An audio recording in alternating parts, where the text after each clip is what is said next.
Adjust Inc. presents If Testimony Was a Person, the podcast where we talk to professionals of all kinds about their personal testimony. And today we have a guest that has a long reach, helps a lot of people, and, you know, truly has a testimony, a journey that you came through that got you to where you are right now. The head of the Long Island African American Chamber of Commerce, the president of 100 Black Men, and probably too many positions of leadership to even mention all at once. Folks, meet Mr. Phil Andrews. How you doing, sir? Thanks. I appreciate the great accolades. And one of the things, I know you're talking about a lot of extensive stuff, but to me, leadership is not a new concept. I was a leader as a child. And many of us, many things in our lives, basically how we were raised on an early level and we learned some lessons. Just recently, I started to think about my childhood when my father would call me Reverend, and then the community, elder people would respect me. So, and then my high school teacher, out of all people, she told me that read everything from A to Z, and I would be a great reader. She said I had an uncanny sensibility to write, and if I read everything from A to Z, I would be a great writer. So many people tell us things, and if you connect to things, absolutely, I think all of us have a story in our life that's something that we connected to that we got to contribute to our greatness. And as you know, much of our life, you could tell the behavior of a child very early on that we could tell something special about that child. He's got some gift. I'm glad you mentioned that because adults need to know their power in terms of what you say to children. It really can make a difference. So the idea of dad calling you Reverend or people pointing out your abilities earlier in your life, that really, I imagine, built your confidence. And, you know, I just thought about it recently that, boy, he gave me a lot of respect. Right. And what that did for a little fella's confidence. Mm-hmm. Mm-hmm. So I just think that we need to look back on things that contribute to our greatness. And you are originally hailing from good old Brooklyn, New York, right? That's correct. And I have a very interesting story. My mother passed when I was 5. I never knew my mother. And we had a family of a total of 9, and none of us ended in foster care. And our parents, our other relatives stepped up to the plate. Yeah. And the one that raised me happened to be running a church in Brooklyn. So that's why I said leadership is not a new concept, because it starts in the home a lot of times and start in the community. Yeah, yeah. So you had that village in your own life. And what part of Brooklyn were you in? I was in Marcy Projects. I don't call it Marcy Projects no more because I call it Marcy Housing Development. I don't think they should be called projects. So say a little bit about that. Well, you know, very early on, I love to read books, and I've read. I'm known to take a book. I got a book with me today. The books will take us around the world, and it would go beyond the walls where we live. Yeah. So the word projects, what does that mean for you that you avoid that word? Well, it could have a negative connotation. It is a community. There was some seniors that we knew, and we were role models to the community. We picked up the community. So we didn't look at it as a project. We looked at it as a community. And my theory growing up was it's not enough to go to work. You have to go to work in your community. Absolutely. Absolutely. And you grew up in Marcy, and what high school did you go to? I went to Brooklyn Tech, and I didn't have to study any tests. But Brooklyn Tech, as you know, a good specialized high school. And a good high school could take you a long way when you have basic education, reading and writing. Because many of the things that we do, even to learn math, you got to know how to read. Correct. So I think a fundamental love for education. And every day is an opportunity to learn. You know, you have to be interested in reading books and listen. Today we got more books in our hand. You could just walk around with a book. That phone over there got tons of books. Oh yeah. So I think we have more access than we ever had. It's a lot more. And it's not an economic thing now. You could even get free books on Amazon. There's tons. I mean, you should see my library. My library is full on digital books too. Yeah, yeah, and you are absolutely right. And it's a gift that this information is so available. And so you, after high school, went into the military. Yes, I went into the military, the reserve. Check things out, and I did 7 years in the military, 6 in the Navy, and 1 in the Army. But I never did full time because I went to check it out. But I also believe that discipline is very important. I also believe that the Navy and the government is very high on management skills, and they had tons of courses on management. And I did more. I excelled in hundreds of courses on my spare time in management because management is very important. Whether you work for somebody else, because you got to manage yourself. That's and right. the more you know about management, the better you manage yourself. That's right.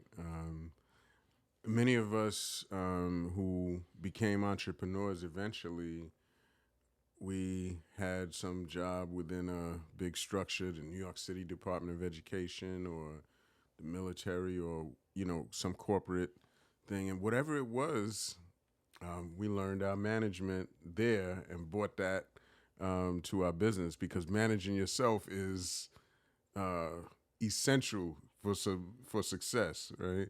And you then, after having the time in the military, you eventually ended up being one of New York City's boldest, right? Yes, that's correct. That's correct. Yeah. And I also, for a short time, had ran for union president, but God had other plans. I didn't become president of the union, but I became a member of the 100 Black Men, and later on, I became president of the 100 Black Men. And so your leadership, where would you say that it started? When did you realize, like, I need to be in a position to help my community with my leadership? Well, it started in my 20s. We had a couple of gentlemen. Now one of them is a university president. One was a photographer, was an artist. They used to meet with me in my home.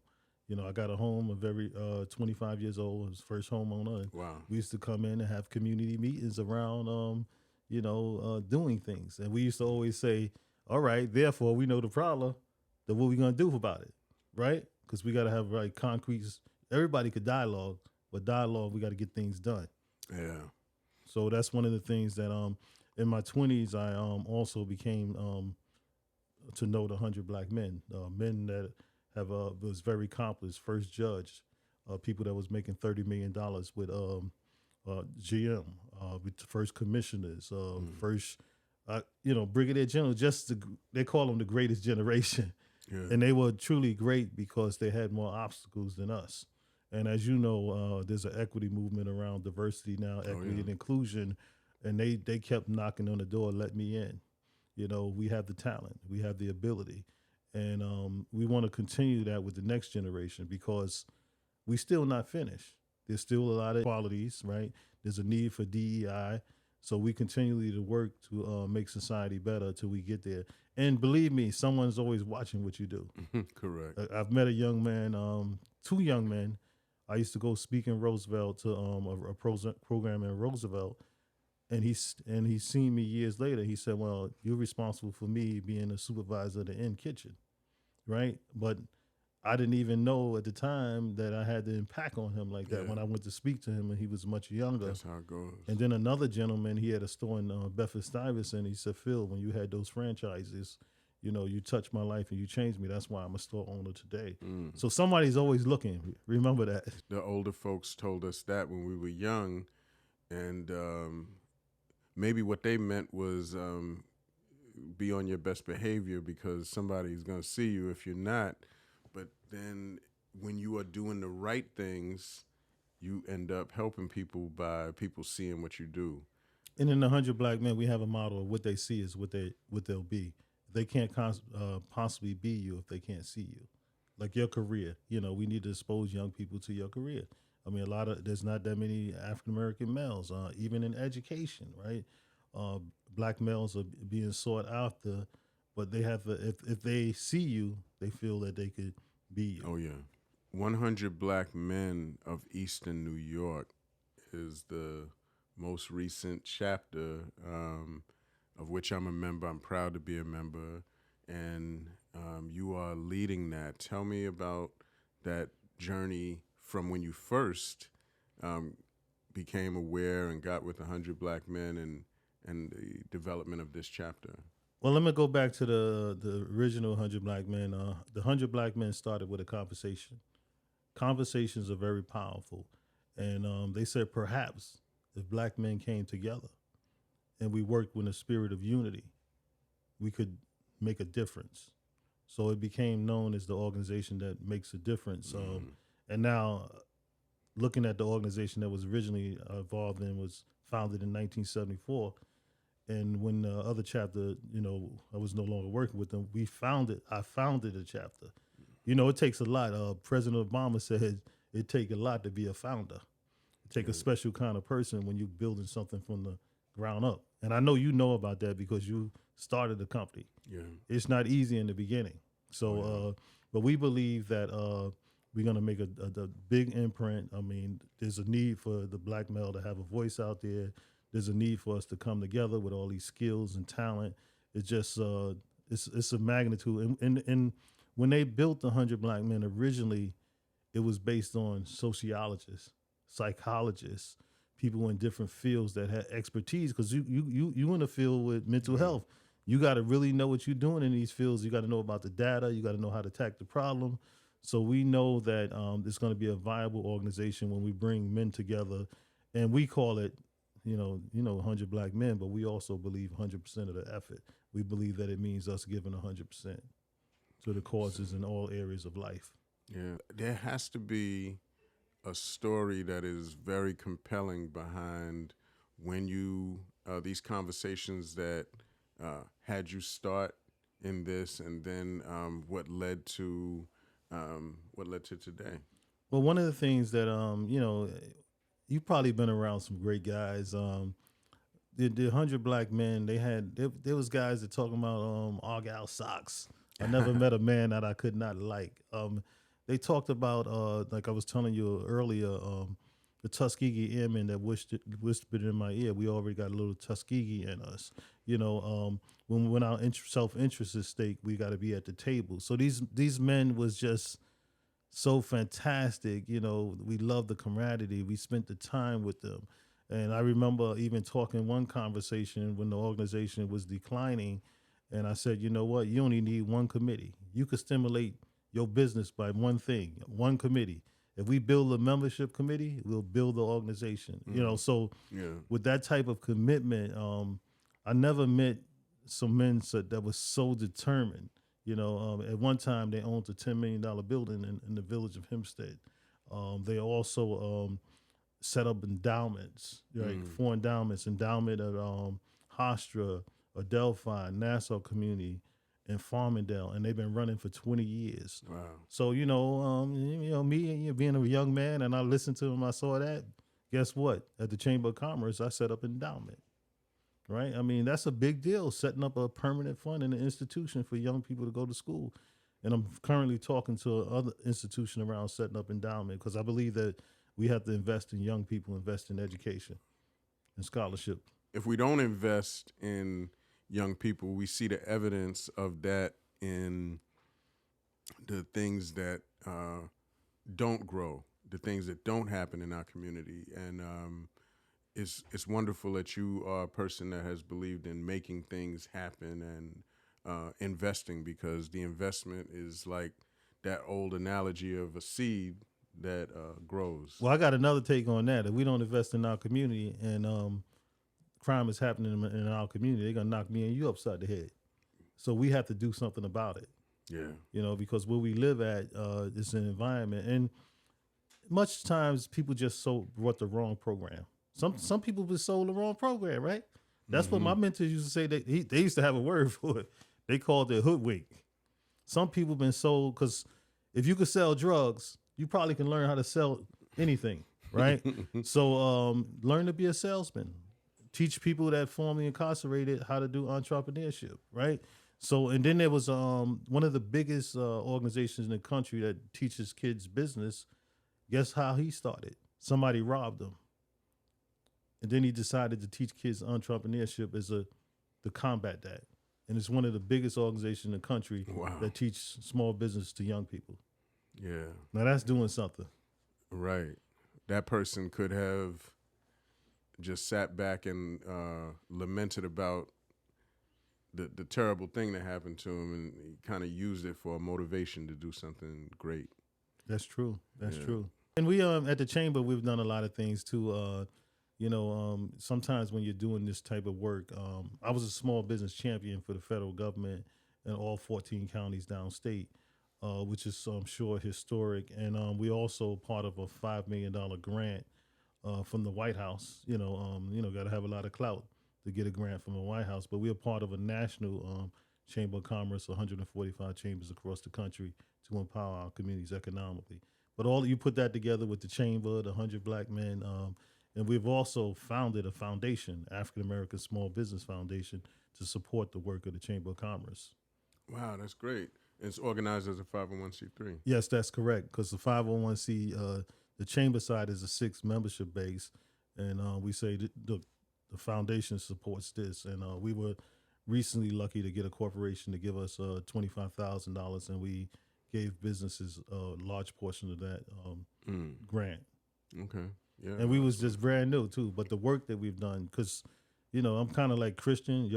By people should know you by your works, so people could see the work that we do in the community.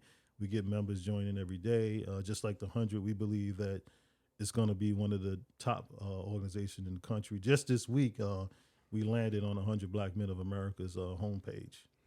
Excellent. And we only been around since December 10th. It's phenomenal just seeing the growth of the 100 Black men of Eastern New York, and our chapter has been around for just a little bit of time, but we've done some great stuff already, and I know there's more to come. That's correct. And we have to, I spend a lot of nights up thinking about leadership, because leadership, you have to be thoughtful, just like your company, how you deal with employees, how you market the company, who you need to connect with. And I took the approach, there's a concept called the first 90 days of transition. I came into the 100 Black Men just like the president would come into the White House. And that's how serious we have to be. Because, you only got a little bit of time to show who you are. Yeah. And you need to show up and show out, as they say, right away. Yeah. So say a little bit more about that. The first 100 days or the first 90? The first 90 days. First 90 days. The first 90, one of the things that we had to do is let the community know what the 100 is, what your brand is. Like your company, just like a company has to know you can't be all things to everything. So you got to be mission orientated, right. Educate the public, contact the public. We've got some good write-ups, really extraordinary write-ups around leadership. And one reporter, he really did his homework, because we are not new to being Black men. We've been Black men all of our lives. And, I have a commitment to be an example all of my life for the next people coming behind me to say, we can do this. And hopefully they can do more than me too. Yeah. There's so much that has to be done. And, like you said, a mission, a focus is important because, there's no lack of people of ability and intelligent people around. It's that we have to have a mission and to stick with it. What is the mission of the 100 Black Men? The mission is for the future. We believe that working in the area of mentoring, education, health and wellness, and economic empowerment, and leadership, and all 4 of those areas require that we exercise in leadership. Because think about it, we could just concentrate on money, but what about our health? What about our education? Right now we're talking about health and wellness. And we got an upcoming event around mental health where Black men don't like to talk about it. So as 100 Black men, we are talking about it. And we've seen some very positive conversations on the internet about this is good. Yeah. We need to talk about it because you can't be at your optimum performance unless your mental health is correct. And I like the concept we came up with too, is that at different times, people may go through something and they just need a little help to get a little advice and counseling to get through it. But rich people, they have the money, they go get help. They be like, I got a problem. I want to operate at optimum 100%. That's right. And we believe that the mission of the 100 Black Men is just extraordinary men all over the country making a difference. And we've seen the viability of the approach of Black men coming together, making a difference and giving 100%, that it changes outcomes. Absolute. And there's since I've known you, there's always been a commitment on your part, an interest in mental health, and I appreciate that because, for sure, every aspect of our lives are affected by mental health. So if you want to start a business and you are having emotional issues that that may graduate to mental health problems, you won't be able to do the things that you need to do in terms of self-regulation and making sure that you are, as you were saying earlier, managing yourself. If you are having mental health issues and you want to achieve anything, it gets in the way. And when people get help, it makes a difference. Well, I'm glad you talked about that, because I have a book on my shelf. I know I got to start reading it. Stedman Graham wrote it, and it's about self-identity. You got to learn yourself before you can manage and deal with anything. To be a leader, you got to learn some things about yourself. But leader to leader, we all have the ability to lead. Sometimes we're leading, and sometimes we need to learn from others too. Because I believe in mindfulness, emotional intelligence. I believe in all of those soft skills, because you need soft skills too. Absolutely. You need to be able to get along with each other. I was Dr. Lee Johnson. I would love to mention him a little, because he had a concept called the balance beam. When you got invalidated, he teaches you to have affirmative intervention. That's a very important tool, because we're going to get invalidated, right? Something is going to happen to us to make us feel a certain way. It's going to happen, yeah. But what's in your toolkit? We need a toolkit that we don't stay invalidated, because that's a very dangerous situation. That's a good way to put it. A toolkit, things that you can reach to within self to self-regulate when there's adversity. And I'll give you a sample of it.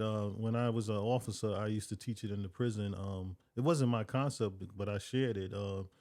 And when a person says I'm invalidated, and then they say I'm beautiful, I'm intelligent, I'm sensuous, without condition, without reservation, without qualification, their self-esteem goes up at the instantaneously when they affirm themselves at the point of invalidation. Right. That's a powerful tool, because that's how fights start, right? Somebody say something to you that invalidates and then you, right? But if you had that too, I'm smart, I'm intelligent, I'm sensuous, without condition, without reservation, without qualification, your self-esteem just went back up to 100%. And we need that tool as a community, because we stopped working with each other for the littlest things that we have difficulties and problems with each other. But if we had a tool like that, it would keep us to be able to bring balance back into our human relations. And I'm blessed that I had learned this in my 20s, and I've been working it with it. But my thing is, every time I teach someone something, you got to teach someone else, because what we best teach is what we best learn. That's correct. That's correct. So what are some of the things in on Long Island that you are the proudest of that you've done with the chamber, Long Island African American Chamber of Commerce? Well, we've done during the pandemic. We did about $250,000 in PPP loans. We partnered with a national bank. They flew in from Philadelphia, and we processed loans and forgiveness, and we get people calling us every day. I mean, one company called me a year and a half. He wasn't even a member, and he got a $250,000 loan. Then he joined the chamber. So we making a difference. I believe that the fact that we got people calling us and for the skills and the contacts and the training. Right now we have members that have got access to free QuickBook training and a 10-week course for entrepreneurial assistance, a center by Hofstra University. So having these partnerships raise the level of awareness that there's some business assistance. As you know, some people can't work for nobody else, so they may need to be a business owner. So business entrepreneurship is an option. Even on the end, one of the boards I sat on, they said that perhaps some homeless people could be business owners. And recently there was a young man that was incarcerated, but he came up with a concept to have electronic cards sent to families, and his company's exploding all over the country. And I happen to be, because I was a former officer, I was interviewed in that story about him. Wow. So there's options around possibilities, and that's why your company is so important. That people need to get mental health treatment, or so they can operate, because we all want to operate at optimum. And baggage, what baggage you do, right? Baggage will hold you down.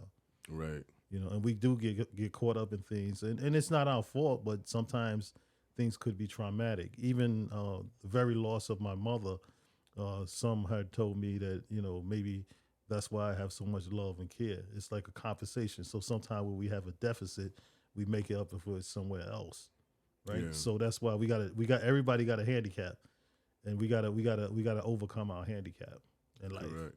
Yeah, the New Hope Mental Health Counseling Services, when we really came of age, our first real, we're coming of age now. First year was during the pandemic, and it's always great to have people of experience around, like yourself and others who can point you to the resources. And the more we can point our junior business owners to those resources, the more you're going to see success. Because, as I mentioned, there's no real shortage of brilliant people around. The shortage is of resources and knowledge. And I love that point, because Dr. DeGraw, the one that has the post-traumatic syndrome, a lot of times people need to deal with things in the past that's deep down rooted in their subconscious. So I think that's something that we need to do.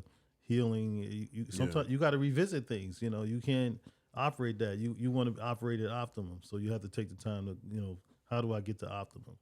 And sometimes that's having a conversation with a company like yourself.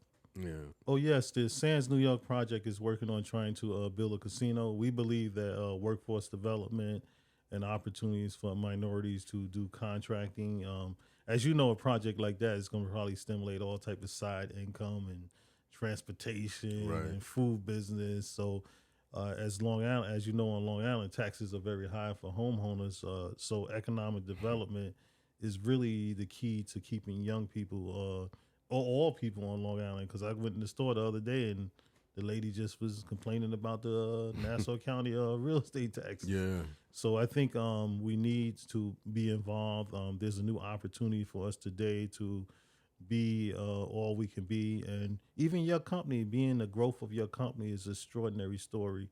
And we need to highlight that. And I think it's going to attract more males, African-American males, to look at what you're doing. And I commend you for that, because y'all setting an example. Growth is not an easy process of a company, because sometimes you could get to a certain point where you don't have all the pieces, and you may even need some business counseling. Mm-hmm. So that's one of the things that we do at the chamber, is that there's companies that help you scale up. Like they got the Ernest and Young program. If you're doing 300,000, they try, if you accept it, they'll help get you to the next level. Yeah. So we have things out there, but if you're not in the chamber, you don't know these things exist. That's our job, is to, while you're working on your business, is to look out for all of these things that could help you. You are very fortunate, I think, to have landed in a situation where you could do right by your community while still just doing things that you love. Because I think a lot of times when we hear about Wall Street and let's say the banking crisis that happened 2008, people were going to work and come to find out they were doing things that they weren't proud of every day, that hurt regular people. So It's one of the things that I kind of feel like in mental health, we're making a living, but we're also doing right. And by leading the chamber and by leading the 100 Black Men, not only are you having success, but you're doing right by the community. And we've another on a side note, we've brought I don't know if you know Joe Dudley, Dudley Products. We've brought him up, and one of the things that he taught me is in my 20s was sometimes we work too much by our intellect and not enough by faith. No, faith is stronger than our intellect. And then the other thing that he said is that that when you build people up in your company, like you're building a company, you got to invest in people because people grow your company, and you have to invest in yourself because your company could only become more than what you are. There'll be a certain limit if you stop growing as a human being to your company. Mm-hmm. What are some of the other initiatives that you're involved in that you feel like are good things? Well, I'm also involved in the church. Since my roots, that is the highest calling to return back to the spiritual side, and my favorite scripture in the Bible, I press it toward the mark of the high calling. I have not apprehended the mark, but I put all those things behind me, and put these things before me, the high calling of Christ. Because we have to live with life with integrity. We have to have some goals, and the end is did you make a difference? Right. Did you leave a legacy? Right? Because we want to leave a legacy. I mean, we just not doing what we're doing. Matter of fact, we should document our stuff in museums because some of us is doing extraordinary stuff. Like even like we just was talking earlier, how this is very serious because this could help some people that's hearing this show. So you're doing some things, and I'm proud of you documenting because it's very important that we document things. Yeah, it is. Because if you think about it, if we don't document it, it's as if it never happened. A year, 2 years, our kids right now, I think some of the things that may not be as strong in the community that we would like it to be, they kind of blame us for that. Guess what? All the things we're doing at the 100, that could go in the museum. The photos, yeah, sure. The video, it could be an exhibit, right? Mm-hmm. We could have an annual Black History Month showing people the history of what we've done because actually everything that we do becomes history, right? Right. The next day. So, but my question to young people that I asked them, every day of our life is in fact historic. What are you doing to make history every day? What are you doing to make history every day? That's a quotable. Yes. That is a quotable right there. So I've kind of updated what history means to me. Yeah. That's what I mean. That's exactly what I mean. We, our kids are looking at us like, well, what's the groundwork that you've laid? And if you can't show them something that they could look at and something that's tangible, then they won't know. And so it is important to document everything. And you probably heard the saying, to live, to learn, and to leave a legacy. That's what life is about. It's about learning, living, and what are you leaving behind? What would they say? And then the other thing someone said, what do people say when you're not in the room? Because if you're making a difference, the word of mouth is going to go out that your life is definitely making a difference. Right. So you are making a difference. I don't want this to be the last time that you're here. You're always welcome. Ladies and gentlemen, Mr. Phil Andrews, if people would like to get in touch with you, the Chamber, the 100 Black Men, give your handles, websites, etc. Well, I'll say you just put in New York State's largest African American Chamber of Commerce. If you put in 100 Black Men of Eastern New York, Google is very smart. It will find you. There's plenty of information. We are accessible by telephone. We answer the phone. Our website is www. You answer the phone. That's a good one. LIAACC. The phone is still the source of business. So we believe that communication is power, and when we don't communicate and answer the phone, we're abusing our use, losing our power. So feel free to contact us. We get people who contact. Somebody contacted me today on the way here, so That's how it look goes. out. A day in the life of Phil Andrews. Like, share, and connect with If Testimony Was a Person, the Help to Adjust podcast. We will connect. Peace and love.